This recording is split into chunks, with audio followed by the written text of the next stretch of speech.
Buenas noches, ¿cómo está? Muchos políticos hoy día dicen, incluyendo la candidata del Pacto Nueva Mayoría de Michelle Bachelet, que se ha terminado un ciclo político en Chile, que viene algo nuevo, que todo lo pasado hay que terminarlo, que es una nueva etapa. Y cuando eso sucede, a veces es bueno mirar hacia atrás, mirar la historia, mirar nuestra historia. A propósito de esto, hace poco apareció este libro, Historia de Chile. Son 100 años, 1891-1994. Política, economía, sociedad, cultura, vida privada, episodios. Del historiador Cristian Gasmuriel, es abogado, fue director del Instituto de Historia de la Universidad Católica, es profesor de la Universidad Católica y es miembro de la Academia Chilena de la Historia. Cristian Gasmuriel nos acompaña esta noche. ¿Cómo está? Muy buenas noches. Es bueno, después de ver qué es lo que está pasando, mirar hacia el futuro, el interrogante, mirarnos a nosotros mismos, finalmente, sobre la historia, a los chilenos. 100 años de la historia de Chile, prácticamente. O sea, desde el término de la Guerra Civil de 1891, esta Constitución de 1833 que se transformó en una Constitución que fue que eliminó el presidencialismo al final, en un país que era analfabeto. En 1930 leo la cifra, 55% analfabeto, en que las mujeres no tenían derecho a voto, en que aquí nacen y mueren constituciones como la Constitución del 25, en que intervienen los militares en política, 2 veces. y yo creo que más. ¿Qué es lo más difícil de explicar de estos 100 años de la historia de Chile? A ver, mira, yo diría que lo más difícil de explicar para cualquier historia es la relación que hay entre el largo tiempo y el acontecimiento, la coyuntura y el acontecimiento, que es la división clásica que hace Fernando Broder. Porque tú, perdona que te tutee, tú partiste diciendo, ¿no es cierto? Se dice que empieza una nueva etapa. Bueno, en algunas cosas empezaron una nueva etapa. Pero Chile tiene una continuidad, ¿no es cierto?, como sociedad, como nación, sé que es como sociedad, sobre todo, más que nación, que puede, no sé, depende un poco a quién interrogue uno. Podrá decir de 500, de 5 siglos, y habrá otros que dicen no, porque en realidad la última parte de los chilenos se incorporaron recién después de la Guerra del Pacífico, que fueron los mapuches, y que todavía no terminan de incorporarse, a mi juicio. Entonces, ¿qué tenemos? De que tenemos un Chile, ¿no es cierto?, como lo digo en la introducción, de continuidades muy largas algunas, y en que interviene la geohistoria, el lugar que ocupamos en el mundo, la geografía que tenemos, yo diría lo que son los fenómenos sociales, ¿no es cierto?, de cómo se ha ido formando esta raza que a mi juicio chilena, que a mi juicio es la más mestiza de América Latina. Usted no encuentra grandes diferencias entre el chileno de Arica y el chileno de Punta Arenas. Cosa que no ocurre ni en Brasil, ni en Perú, ni prácticamente en ningún país de América Latina. Bueno, este largo tiempo, por un lado. Por otro lado tenemos coyuntura. Ciertamente que Chile antes de la independencia, ¿no es cierto?, es distinto al Chile posterior a la independencia. El Chile antes del Salitre es distinto al Chile posterior al Salitre. Pero eso son coyunturas.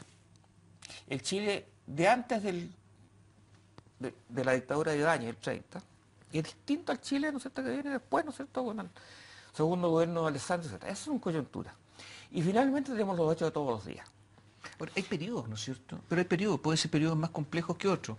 El periodo oligárquico liberal, el que va hasta el año 20, los gobiernos radicales, hasta el año 52, Ibáñez, Frei, después el periodo de Allende, los militares. ¿Qué es lo más complejo de explicar? Ay, qué preguntita esa. Yo diría que el periodo de las utopías, o sea, desde el año 50 hasta el 73, es un periodo muy complejo. Porque tenemos dos utopías ahí compitiendo, que es la utopía, ¿no es cierto?, social cristiana, con su comunitarismo, que finalmente se ha desvanecido como doctrina, y la utopía socialista, bueno, que también se aparece en buena medida, ¿no es cierto?, como ideología, pese a que todavía queda Corea del Norte y Cuba, ¿no es cierto?, como ejemplos de países socialistas. Pero ese es un periodo complejo, porque actúan utopías. Ahí es muy difícil armar, ¿no es cierto?, coaliciones como en la época radical, ¿no es cierto?, o incluso antes, entre partidos oligárquicos, antes del 20, ¿no es cierto?, en que se armaban fácilmente, se armaban coaliciones con los mismos partidos. Ahí la cosa es mucho más difícil porque los partidos no están dispuestos a transar nada. Vamos a que Frey dice por ahí, no estoy dispuesto a cambiar mi programa ni por 1.000.000 de votos. Aniceto Rodríguez por ahí dice también, ¿no es cierto?, le vamos a negar la sal y el agua a los demócratas cristianos. Alessandri, finalmente, para hablar de los 3/3, dice, ¿no es cierto?, publica página y página en el Mercurio, que sin duda se las vendió barato, diciendo, el que saque un voto más va a ser presidente de Chile. ¿Y eso para qué? Para evitar que el Congreso tenga que, ¿no es cierto?, que cumplir su deber que tenía en esa Constitución, ¿no es cierto?, de elegir entre los dos candidatos que habían obtenido la mayoría más importante. Entonces, tenemos 3/3 que no están dispuestos a conversar ninguno con otro. En 100 años de la historia de Chile, lo que pasa es que existe una especie de mito que los militares en Chile son una especie, eran, antes del golpe militar del 73, una especie de señores ascéticos, que no entraban en política, que estaban como aislados, que nadie se preocupaba de ellos, que finalmente los despreciaban, pero tampoco se preocupaban, y ahí estaban, que eran súper profesionales. Pero participaron en la Guerra Civil de 1891 los dos bandos, está bien. Pero resulta que después tuvieron en la República, fueron fundamentales en la República Socialista. Intervinieron los militares con ruido de sables, intervinieron los militares en el Tacnazo, intervinieron los militares naturalmente en el asesinato del general Schneider, intervinieron los militares naturalmente en el golpe militar. O sea, una enorme, la línea recta con el segundo gobierno de Ibáñez.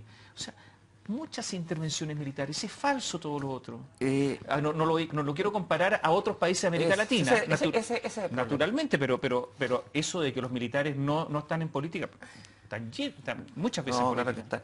Y si usted va al siglo XIX, si tú vas al siglo XIX, encuentras mucho más intervenciones militares. O sea, todos los primeros presidentes de Chile fueron militares. Está bien, pero o sea, siglo XX, el Chile más moderno. 4 guerras civiles en el XIX, te digo. Bueno, 3 guerras internacionales. En el siglo XX no hubo guerras internacionales.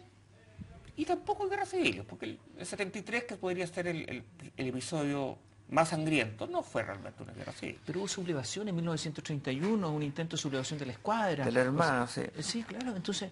claro, si los militares han estado presentes en la historia de Chile, ciertamente han estado presentes interrumpiendo o intentando interrumpir el proceso democrático, muchas veces. Muchas veces. Ahora, todo lo otro era falso, la politicidad. Ahora, dos interrupciones que yo diría que realmente serias y que son las dos grandes crisis que tuvo el siglo XX Chile. La primera, que es la crisis que se identifica con el ascenso de la clase media, que es la crisis que va desde el 20 hasta el 32.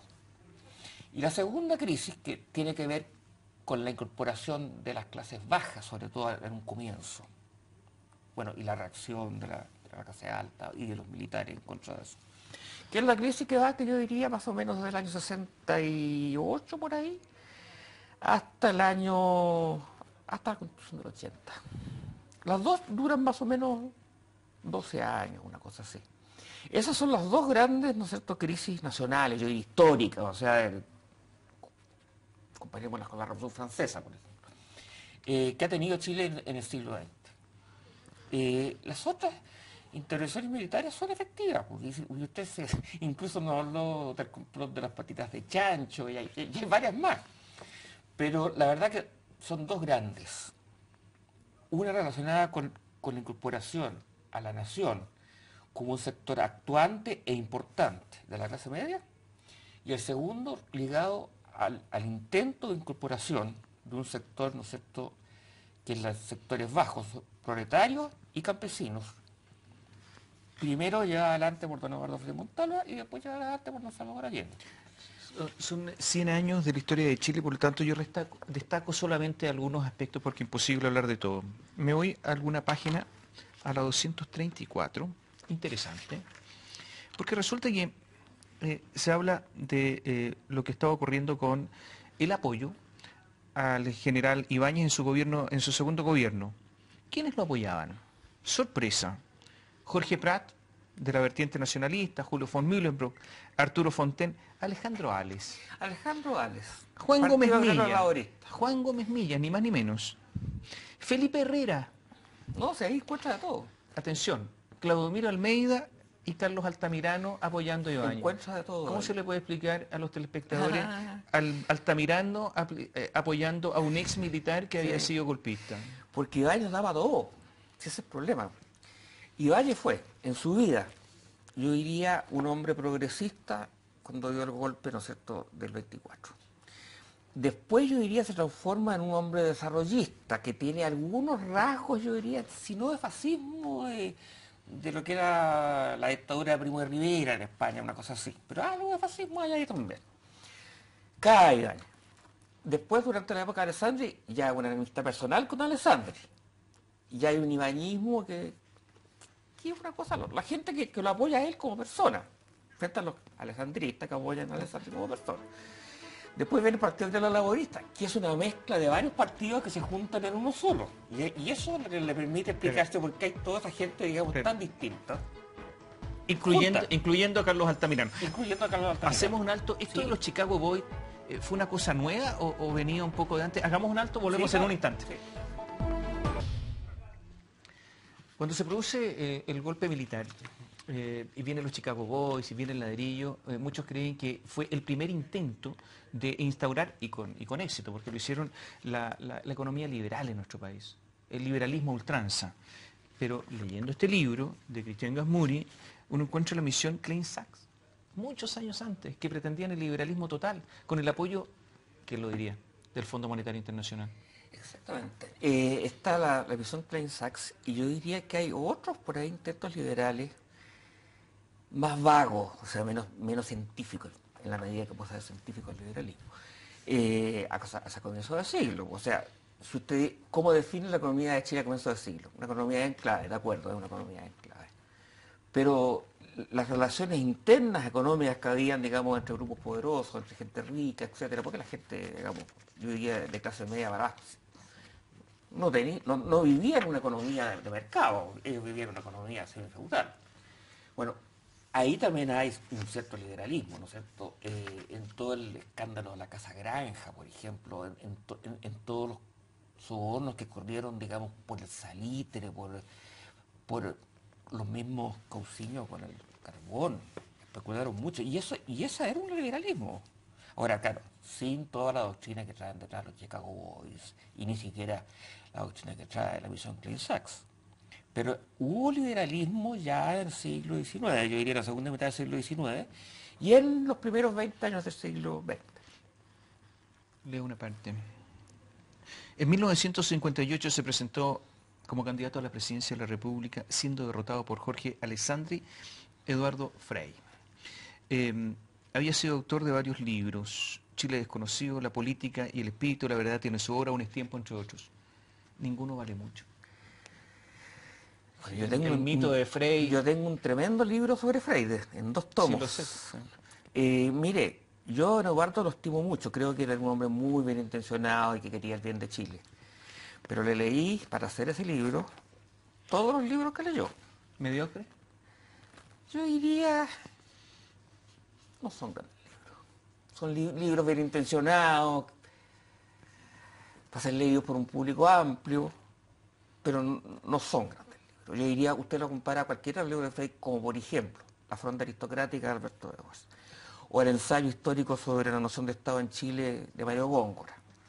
Hubo otros libros, no sé, algunos de Sergio Villalobos. Pero ellos son historiadores. Frei no era un historiador, era un político. Bueno, pero es que hay políticos que también han escrito cosas bastante buenas. O sea, yo encuentro que Frei, por lo brillante que era como orador, por ejemplo, porque era brillante, por lo brillante que era, ¿no es cierto?, yo diría como político en sus intervenciones en el Parlamento, etcétera, sus libros no están a la altura. Yo conocí la biblioteca de Eduardo Frei. Tenía algunos libros clásicos que no sé si los habrá leído. ¿Cómo? Tenía no libros sabe, clásicos, uno qué sé sabe yo, cuando un libro a Genofonte. Ya, está bien, pero uno ya. sabe cuando uno ha leído un libro, No está sé, bastante... No, puede comprarlo usado, qué sé yo. Bueno, Pero como duda que leyó Genofonte. no sé si lo leyó o no. Si lo tenía. Lo tenía. Bueno. Bueno, tenía libros de historia de Chile, bastantes. Yo creo que tenía bastante admiración por Alberto Edwards. De hecho, escribió la segunda parte de la Fronda Aristocrática en una edición que sacó del Pacífico, por ahí, en que la segunda parte la escribe Frey. Y que se llena de elogios hacia Alberto Edwards. Un hombre que teóricamente no podría estar de acuerdo con el que le decían el último pelucón, como era Edwards, ¿no es cierto? Todo lo contrario, Frey era un hombre, ¿no es cierto?, que predicaba la revolución en libertad. Y sin embargo, alaba a Alberto Edwards, pero cerradamente. Entonces yo le digo, yo creo que, mira, don Eduardo Frei yo lo admiro mucho, pero sus libros no son su mejor manifestación, digamos, de genio. Otra afirmación. Voy a otra página. A propósito de la Unidad Popular y de un cantautor, perdón, tan conocido y asesinado. En el caso de los más alineados políticamente con el gobierno y la revolución siempre con consignas políticas e incluso en algunos casos con un mensaje odioso, como Víctor Jara, el gobierno de la Unidad Popular. ¿Mensaje odioso? Mira, yo sé que Víctor Jara es bastante popular y puede que lo que diga no caiga bien, pero si usted ve las letras de muchas de las canciones de Víctor Jara son tremendamente odiosas. La canción que sacó contra Edmundo Pérez Sújovic, yo le aseguro que tuvo bastante que ver en el asesinato de Edmundo Pérez Sújovic. La canción que tenía... ¿Instó al asesinato? Bueno, ¿instigó el asesinato? ¿Justificó un posible asesinato para entender claramente? Señor Pérez Sújovic, usted debe responder por qué al pueblo indefenso lo enfrentaron con fusil. Después, los niñitos del barrio alto, todos rubiecitos, ¿no es cierto?, con los papitos que los van a dejar en un Peugeot, no sé, porque el Peugeot era el mejor auto cada día, o de los mejores, ¿no? Ahora diría un Mercedes-Benz. Bueno, las casitas del barrio alto, todas ellas de Recipol. Entonces, usted me dice, ¿es un mensaje que siempre lo odio o no es un mensaje que siempre lo odio? Claro que sí. Leo otra parte del libro. Chile históricamente nunca quiso a Allende como presidente. Nunca lo quiso. Su votación en 1970 fue considerablemente más baja que en 1964. No se debía al panorama electoral de 1970 que creciera a la derecha, sino que apareciera Radomiro Toche con un programa de voluntarismo ingenuo. Pero Chile históricamente nunca quiso a Allende como presidente. Bueno, es que nunca Allende tuvo mayoría aquí en Chile. Pero ganó. Como Alessandri ganó. Claro, porque fueron tres candidatos. Alessandri ganó con menos votos incluso que Allende. Claro, menos votos. Bueno, porque fueron tres candidatos, pero dése cuenta que 6 años antes, cuando ganó don Eduardo Frei Montalva, fueron 2 candidatos. Y eso explica por qué ganó Frei. Ahora, Allende, el 64, sacó más votos que lo que sacó el 70. Bastantes más. Y si ganó Frei fue porque lo apoyó el centro y la derecha, si estamos en la época de los 3/3. Entonces, ¿qué tenemos? Que Allende, en definitiva, ¿no es cierto?, nunca tuvo más del 50.1% de los votos de los chilenos. Jamás. Y por eso dijo así. Vamos a hacer un alto, nos queda poco tiempo, vamos a seguir revisando partes de este libro. Interesante, por ejemplo, qué pasa con la democracia cristiana. Volvemos en un instante. Estamos con Cristian Gasmuri, historiador, autor de este libro, Historia de Chile 1891-1994. La democracia cristiana apoyó a Tomic de manera bien intencionada pero ingenua y casi estúpida. En esa época se confundía la utopía con la realidad histórica. ¿Fue estúpida la DC? Yo creo que estaba, o sea, para cualquier persona que mirara el panorama con equilibrio, como fue el caso justamente de don Eduardo Frei Montalva, que lo miró desde un punto de vista bastante equilibrado, se da cuenta que Tomic no iba a salir. Y que iba a llegar tercero posiblemente. ¿Y cómo llegó tercero? En los tiempos de la Unidad Popular existieron las JAP, las Juntas de Alimentos y Precios, la distribución mediante tarjetas de los alimentos, y algunos dijeron esto es casi Cuba.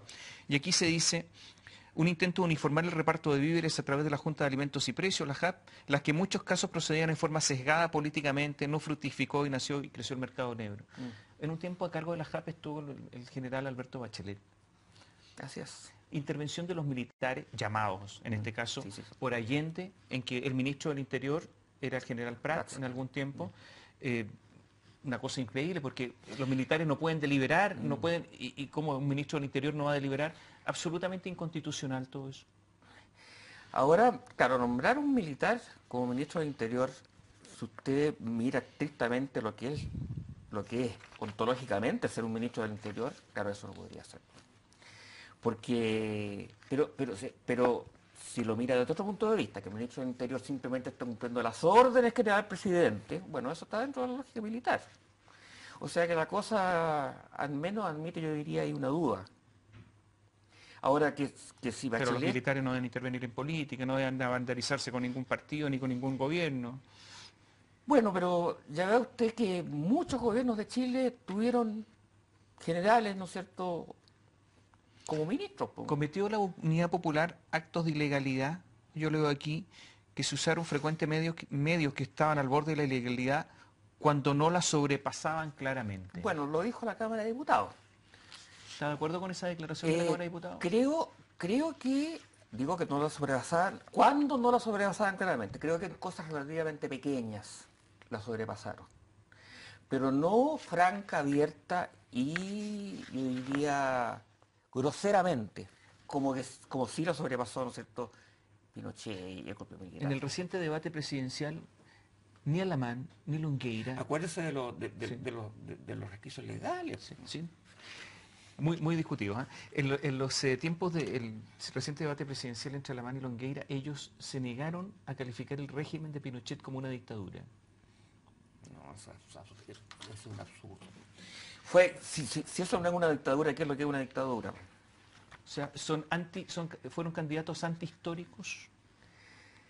¿En qué sentido antihistóricos? Que no reconocen lo que es la historia. Ah, no. Yo diría que todos los que dicen que el régimen de Pinochet no fue una dictadura están tergiversando la historia. Ahora, por lo demás, tergiversar la historia es una cosa muy común. Usted critica ácidamente el Poder Judicial. Dice, la actitud del Poder Judicial chileno ante el régimen facilitó considerablemente la acción de la DINA. El Poder Judicial era una estructura copada por hombres que normalmente ingresaban a este ante la imposibilidad o fracaso en el intento de una carrera como abogado exitosa y estaba extremadamente resentido contra la Unidad Popular. O sea, un ejército de mediocres. No todos. Pero que no supieron ejercer sus facultades bajo Creo Pinochet. que, por ejemplo, sobre todo los del primer tiempo, el señor Urrutia Manzano, el señor Izaguirre, don José María, etcétera, etcétera, en el mismo momento en que la DINA estaba matando gente prácticamente en la calle, desde luego en el Estadio Nacional y en todas las cárceles secretas, ¿no sabían todo eso? Bueno, y ellos habían jurado, eran ministros de la Corte Suprema. Se estaban cometiendo delitos atroces y la verdad es que no hicieron ninguna resistencia que usted pudiera decir consistente. Se nos dio el tiempo, tenía un montón de preguntas, Pinochet y los militares y los civiles, Pinochet y los Chicago. ¿Un submarino extraño en Valparaíso lo hundieron o no lo hundieron? Ah, los marinos dicen que sí. Gracias por estar con nosotros. Gracias. Gracias a usted por invitarme. Cristian Gasmuri, autor de este libro, Historia de Chile 1891-1994, donde hay una enorme cantidad de episodios en 100 años de la historia de nuestro país. Gracias, buenas noches.